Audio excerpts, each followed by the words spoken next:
Essa semana lemos uma das histórias mais fortes que aconteceu com uma menina. A Torá descreve o que aconteceu com a Dina, a filha da Leia, filha do Yaakov, como que ela sai de casa. Eles estavam acampados em Shem. Ela sai de casa, ela foi, na verdade, ver uma festa que tinha baile, tinha várias moças dançando. Ela foi conhecer as moças locais. E nessa saída, Shem, filho de Hamor, que eram os líderes daquele local, daquela cidade, ele viu a Dina, achou ela muito bonita, raptou ela, levou ela para casa e violou a garota. Interessante que ela estava muito bem vestida, porque ela tinha uma ótima educação de casa, do recato, da tzniut. Na vestimenta ela estava totalmente coberta, e ele viu só um pedacinho do corpo dela, e ele já ficou realmente doido. E ela foi levada para casa, na casa dele, no palácio dele, contra a sua vontade, e acabou tendo uma relação com ele totalmente contra a vontade dela. E ele começou a seduzir, começou a provocar, e começou, na verdade, a convencer ela que valeria a pena de manter esse casamento com ele e não voltar para casa. Eu vou te dar muito dinheiro, você vai ter muita terra, você vai ter tudo do bom e do melhor, e você não vai ter que realmente se esforçar tanto quanto que seu pai acabou se esforçando. Eles foram conversar com Yaakov para ver se esse casamento iria funcionar. E na prática, eles viraram para Yaakov e falaram: olha, eu não encostei nela, não rolou nada, ela está virgem ainda, não aconteceu nada com ela. E eu quero saber se dá para rolar aqui algum casamento, alguma coisa. O Yaakov já percebeu que tinha uma mentira por trás, e já imaginou que a filha já não estava mais pura. E ele falou: olha, o Shem falou, eu vou dar uma ktubá, eu vou dar mais dinheiro, muitas joias e muitas terras. Só que a Dina, ela estava no palácio, estava lá na casa do Shem, estava chorando e não queria ter mais nada com ele. Ela estava realmente quebrada e ela queria ir para casa. E ele queria fazer de tudo para deixar ela feliz, para que continuasse esse casamento. E por isso que ele realmente foi atrás do Yaakov para pegar e para conseguir convencer que desse certo esse casamento. Só que a Dina, ela tinha ou 6 ou 8 anos. Era uma menininha naquele momento. E o Yaakov, na verdade, os filhos de Yaakov, eles vieram e fizeram um negócio, fizeram um acordo e falaram: se vocês querem casar, vocês querem ter os portões abertos de negócios entre o nosso acampamento e o vosso acampamento, o seu povo, então a primeira condição é que vocês façam o Brit Milá. Essa era a única condição. Que todos os homens de Shem fizessem o Brit Milá, fizessem a circuncisão. Eles foram, falaram com os moradores da cidade e falaram: olha, vai ter muitos business, muitos negócios para todos, os portões vão estar abertos, vai ter muita mercadoria, todas as moças dos judeus nós vamos poder casar com os homens daqui, mas a única condição é que vocês façam o Brit Milá. Muitos não queriam, e eles, na verdade, todos os homens que passavam pelo portão da cidade, eles pegavam num canto e forçavam que fizessem o Brit Milá.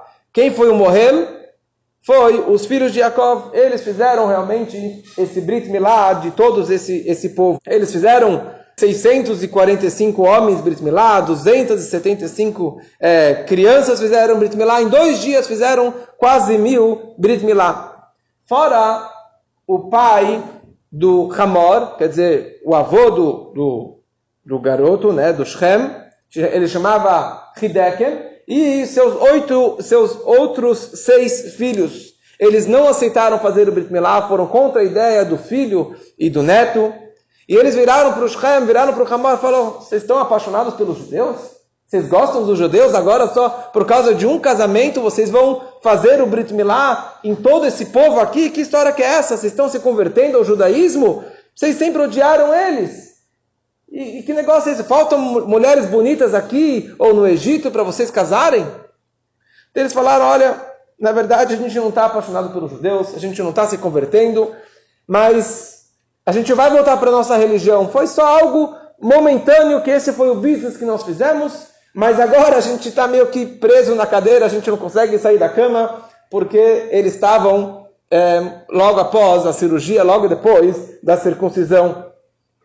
E no terceiro dia, após uma cirurgia, após o Brit Milá, quando que a pessoa está muito com a maior dor, e no terceiro dia, o astro, o mazal que brilha, é o mazal do Akrav, do escorpião. O malach do terceiro dia, o anjo é o Samech Mem, o anjo do mal. E é uma força é uma dor muito grande. E naquele momento, os filhos de Jacob, Shimon e Levi, eles se levantam, e eles dois sozinhos pegaram a espada e mataram todo o povo de Shem. Mataram todo aquele povo, 24 mil pessoas, eles conseguiram matar sozinhos todo aquele povo. Principalmente porque eles estavam debilitados, eles estavam na cama, sem força nenhuma, mataram Shem, mataram Hamor e matou todo aquele povo. E uma das questões é que na prática, tudo bem, eles fizeram aqui uma tática de guerra, de conseguir atacar, mas eles mentiram. Shimon e Levi falaram, se vocês fizeram Brit Milá, negócio fechado, nós vamos casar. E eles enganaram e aproveitaram a fraqueza do terceiro dia e matou todo aquele povo. Mas na verdade, Shimon e Levi, eles não mentiram.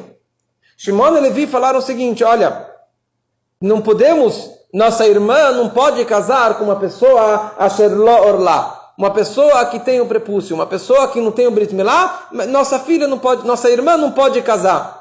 Eles não falaram, olha, se vocês fizerem, tudo bem, vou poder casar. Porque vocês, na verdade, são de um povo, todo o seu povo é chamado de Arelim. Se um não-judeu, mesmo que ele fez o Brit, mesmo que ele fez a circuncisão, ele ainda tem esse nome de Orlá, de Arelim. E um judeu, mesmo que não fez Brit Milá, ele é judeu de qualquer forma. E ele tem um pacto com Deus. Então não é somente fazer o Brit que iria fazer desse povo um povo maravilhoso. Vocês têm que fazer um Brit no seu coração, um pacto com Deus no seu coração. Vocês têm que aceitar o reino divino, vocês têm que largar a idolatria, vocês têm que aceitar a Torá e Mitzvot, e vocês não fizeram isso. E mais ainda, vocês mentiram que ela não foi violada, vocês mentiram que ele nem tocou na garota, e na prática ele sim tocou, ele sim impurificou a Dina. Então, você mentiu, a gente nem poderia fazer uma enganação aqui. E quando eles se aproximaram, depois que eles mataram todos, eles encontraram a Dina lá no cativeiro, lá dentro do palácio. E a Dina, depois que ela teve a relação, ela estava meio que apegada com o Shem. E ela falou, não quero ir embora daqui, eu quero ficar por aqui. Então, o Shimon e Levi, eles pegaram ela à força e arrastaram ela para fora do palácio para que ela voltasse para casa, para que ela saísse daquele lugar de onde ela estava presa. E nesse momento, o Shimon, ele vira para a irmã, ele fala, olha, se você sair daqui, eu prometo que eu vou casar com você. Naquele momento, não era um pecado ainda. O Shimon, ele prometeu que ia casar com a Dina, e eles acabaram casando, e eles tiveram uma filha. Essa filha se chamava Osnat. E essa Osnat, os irmãos, na verdade, os Shvatim, as tribos, queriam matar essa garota, porque aqui é de uma relação incestuosa. Mas Yaakov, ele pegou uma placa de ouro, escreveu naquela plaquinha de ouro o nome dela, Osnat, fez um colar, colocou no pescoço dela e mandou ela para fora de casa. Veio o anjo Michael veio e levou ela até o Egito e colocou ela na casa do Potifar. Então, por isso que a Torá descreve que a Osnat era filha de Potifera, o Potifar, da história do Yosef no Egito. E na prática, o Yosef acabou casando com essa Osnat. Essa é uma opinião. Tem uma outra opinião que ela continuou lá casada com Shimon até o fim da vida. Mas dessa história toda, nós vemos a questão que se chama tzniut, do recato, principalmente das moças, das nossas filhas, das nossas esposas. A Torá nos ensina o conceito do recato de uma mulher judia, é que ela tem que ficar dentro de casa e não sair, não se expor, não expor o corpo, não se expor, não cantar em público, porque isso, na verdade, ela se expondo é o que desperta o interesse dos outros, principalmente do homem que pode maltratar ela. E também isso faz parte do respeito do valor da menina judia, da mulher judia. Desde o dilúvio, quando que Deus passou para Noah os 7 preceitos universais, os Sheva Mitzvot Bnei Noach, um deles é a questão de relações proibidas.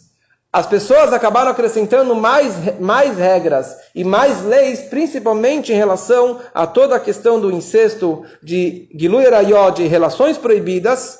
Então, na verdade, eles estavam pecando contra a lei deles, contra as leis que os homens aceitaram, de cumprir após o dilúvio, de não fazer o que foi feito com a Dina. Então, pela lei deles, essa é uma das razões também, o porquê realmente o direito que Shimon e Levi tinham de matar todo aquele povo. Porque eles foram contra a lei, não a lei da Torá, que seria otorgada no futuro. Eles foram contra a lei que eles assumiram, que eles aceitaram, de não fazer qualquer tipo de relação proibida. A questão é, por que isso tudo aconteceu? Por que Yaakov teve um sofrimento tão grande de ter a sua filha, a única filha que a Torá descreve que Yaakov ele teve 12 homens, e a Torá descreve que ele teve uma filha que era Dina. Por que Yaakov realmente mereceu que a sua filha fosse violada? E o vexame de Yaakov, que uma filha dele foi levada para uma situação dessa, todos os filhos dele estavam no caminho da bondade, no caminho de Torá e de mitzvot, e a filha dele aconteceu, ela pequenininha, foi levada para um mau caminho desse. Então, tem várias explicações, tem 6, 7 explicações. Eu vou falar algumas aqui. Primeira coisa, foi um castigo para Yaakov, porque ele permitiu que a filha dele saísse para um vilarejo cheio de pessoas pecadoras, pessoas negativas, e na prática ele deveria ter educado a filha, principalmente uma menininha de 6 ou 8 anos, que ficasse em casa e ficasse dentro do lar, na proteção do lar. Mais um castigo, porque Yaakov, ele se vangloriou, ele tinha um orgulho, ele falou para o Lavan, para o sogro dele, olha, pelo meu mérito, seu rebanho cresceu tanto assim. E uma das explicações mais conhecidas, que o Rashi também traz isso, que um pouquinho antes dessa história, quando Yaakov estava se reencontrando com o seu irmão Esav após 20 anos, nesse encontro, Yaakov ele pegou a sua filha Dinah e colocou dentro do baú, dentro de uma caixa. A Torá descreve isso. Ele colocou a Dinah dentro de um baú. Por quê? Para poupar lá, para que o Esav não a visse e não desejasse casar com a Dinah. Quer dizer, Esav tinha 84 anos, a Dinah tinha 6 ou 8 anos. Então Yaakov, conhecendo o irmão dele, então Yaakov ele colocou a Dinah dentro do baú. Mas na verdade isso aqui foi um pecado que Yaakov ele fez. Porque lá para trás, Esav era aquela alma perdida. A Leia deveria ter casado com Esav para transformá-lo, para fazer dele um Baal Teshuvah, para levar o Esav para o bom caminho. E essa missão foi passada para a filha dela, para Dina. E a Dina deveria ter casado com Esav. A Dina ela tinha o potencial, vamos esquecer a questão da idade, mas a questão da espiritualidade, do poder espiritual que ela tinha de sair para a rua, de transformar as pessoas e de transformar o marido, porque uma boa mulher, ela tem realmente o poder e o dom e essa missão de ajudar e de transformar o marido. Então, se o Esav visse a Dina e quisesse casar com a Dina, ele poderia realmente ter sido transformado para uma boa pessoa e ter feito o teshuvah, o que ele acabou não fazendo.